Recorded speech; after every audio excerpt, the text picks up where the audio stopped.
తపాలే గిన్నె గిలాస గివన్నీ ఎందుకంటారా అనుకుంటారా? ఒక్కసారి ఈ వీడియో చూడుర్రి. కాంగ్రెస్ వచ్చిన కరువు కేసీఆర్ గారి పాలనల చెరువులల్లా నీళ్లుండేది, జలకలతో చేప పిల్లలతో ఉండే చెరువులు. మేస్త్రి పాలనల చెరువుల పరిస్థితి నీళ్లు లేక వెలవెలబోతూ ఉంది. ఏమే పావని కళ్ళల్లో ఏమైనా పెట్టుకున్నావే? ప్రతి ఒక్క చెరువు నిండు కుండ లెక్క తొనికీసలాడుకుంటూ ఉన్నాయి తెలంగాణ చెరువులు మొత్తం. నువ్వు ఎక్కడనో పల్లెమోతికున్న కుంటలకు పోయి కొన్ని ఊర్లలో కుంటలు ఉంటాయి, పల్లెల లెక్క ఉంటాయి. గన్నెని షార నీళ్ళు రాగానే నింటాయి, 4 రోజులు నీళ్ళు రాకపోతే ఎంతాయి? ఏమి కేసీఆర్ ఉన్నప్పుడు నిండుగున్నాయి, ఇప్పుడేమో ఎండిపోయినాయి. ఏడెండిపోయిన కళ్ళలో ఏమైనా పెట్టుకున్నావా? పచ్చగడ్డి మొలిచిందే నీ కళ్ళలో? ఈ మధ్యలో పనికి మాలే బ్యాచ్ బాగా తయారయ్యి కౌంటర్ వీడియోలు తీస్తారు. ఆ గుంపు మేస్త్రి నేర్పించిన సంస్కారం తోటి ఒక అయ్యవ కడుపులో ఉట్టలేదన్నట్టుగా మాట్లాడతారు.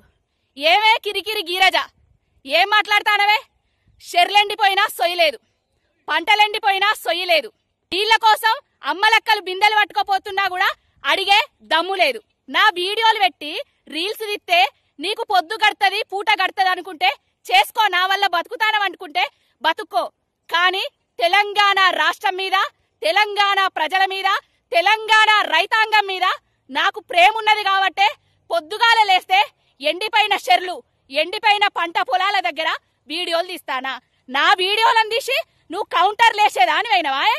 ఇగో చూడు, చెరువు నిండు కుండలెక్కున్నదంటివి కదా, ఇగో చెర్లు నీళ్ల లేక ఇగో ఎట్లా బోసిపోయి ఉన్నాయి. మరి నిండు కుండలా నిన్ను దొయ్యన్నా? ఇంట్లో స్విమ్మింగ్ చేస్తావా?